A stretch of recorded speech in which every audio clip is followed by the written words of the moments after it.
Hello दोस्तों, आज हम करेंगे रीजनिंग के महत्वपूर्ण प्रश्न को हल। और दोस्तों, इन प्रश्नों के अभ्यास के माध्यम से आप अपनी किसी भी परीक्षा की तैयारी को बेहतर कर सकते हो। आइए दोस्तों, शुरू करते हैं आज का पहला प्रश्न।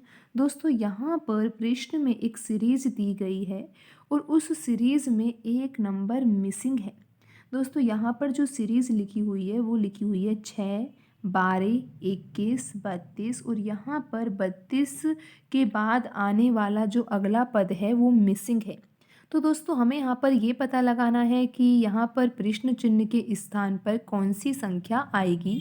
तो हमें पहले यहाँ पर ये समझना होगा कि इस सीरीज में जो नंबर्स लिखे हुए हैं उनमें क्या पैटर्न है, किस आधार पर ये नंबर लिखे हुए हैं।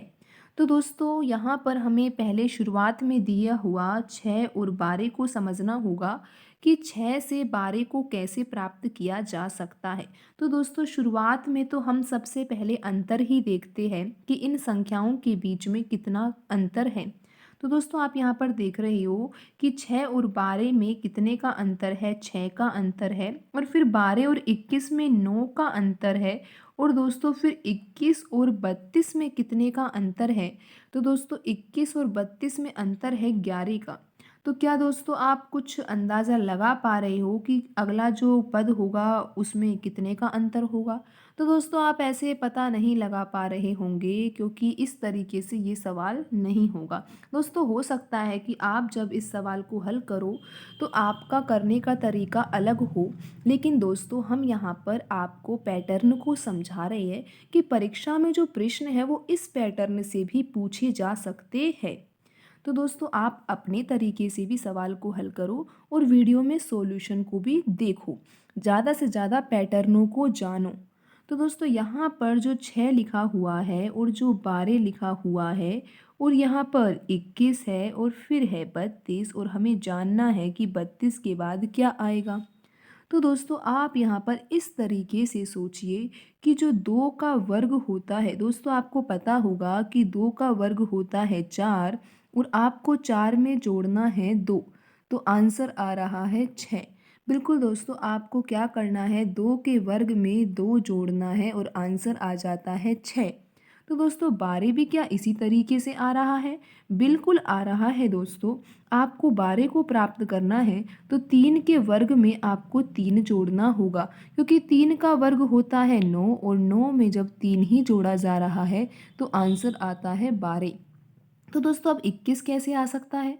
दोस्तों, यहाँ पर आपको करना होगा 4 का वर्ग। दोस्तों, आप 4 का वर्ग करते हो और 4 के वर्ग में आपको जोड़ना होगा यहाँ पर कितना दोस्तों, 5।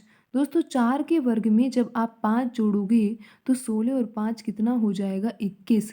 तो दोस्तों, 32 कैसे आ सकता है। दोस्तों, आपको करना होगा 5 का वर्ग, पर लेकिन 32 को प्राप्त करने के लिए आपको 5 के वर्ग में कितना जोड़ना होगा, 7 जोड़ना होगा। तो दोस्तों, 25 और 7 कितना हो जाएगा, 32। तो दोस्तों, अब आप अगला पद कैसे निकालोगे। दोस्तों, यहाँ पर आप ध्यान से देखिए कि 6 को प्राप्त करने के लिए आपने 2 के वर्ग में 2 जोड़ा है। और दोस्तों, 12 को प्राप्त करने के लिए आपने 3 के वर्ग में 3 जोड़ा है। दोस्तों, 21 को प्राप्त करने के लिए आपने 4 के वर्ग में 5 जोड़ा है। और 32 को प्राप्त करने के लिए 5 के वर्ग में 7 जोड़ा है। तो दोस्तों, आपको ये तो समझ में आ रहा होगा कि 2 है, 3 है, 4 है और 5 है और उनका वर्ग कर दिया। तो अगला जो पद प्राप्त करना है उसमें 6 का वर्ग तो होना ही है, यानी कि 36 तो आएगा ही, पर 36 में कुछ जुड़ेगा भी सही। तो दोस्तों, जोड़ने के लिए हमें यहाँ पर ये समझना होगा कि यहाँ पर पहले हमने 2 जोड़ा है, फिर 3 जोड़ा है, फिर 5 जोड़ा है और फिर 7 जोड़ा है। तो दोस्तों, ये अभाज्य संख्याएं हैं। आप अभाज्य संख्या के बारे में जानते होंगे कि जो सबसे छोटी अभाज्य संख्या है वो 2 है, फिर 3 है, फिर 5, फिर 7 और दोस्तों फिर क्या है, 11। दोस्तों आपको पता होगा कि जो अभाज्य संख्या होती है वे संख्याएं होती है जिसमें स्वयं का ही भाग जाता है। तो दोस्तों ये जो संख्याएं हमने यहाँ पर लिखी है इनमें केवल स्वयं का ही भाग जाता है और एक का भाग तो सभी संख्याओं में चला ही जाता है। तो दोस्तों आप यहाँ पर समझ गए होंगे कि जैसे 2 है, 3 है, 5 है, 7 है, तो अगली जो अभाज्य संख्या है वो 11 है। तो हमें यहाँ पर 6 के वर्ग में 11 जोड़ना होगा। दोस्तों 6 का वर्ग तो होता है 36, और जब 36 में 11 जोड़ा जाता है तो आंसर आ जाता है 47। और दोस्तों आप यहाँ पर देख सकते हो कि जो ऑप्शन सी है उसमें 47 47 ही लिखा हुआ है। तो दोस्तों यहाँ पर जो आपका आंसर होगा वो ऑप्शन सी होगा। दोस्तों आज की वीडियो में इतना ही, मिलते हैं अगली वीडियो में। धन्यवाद दोस्तों।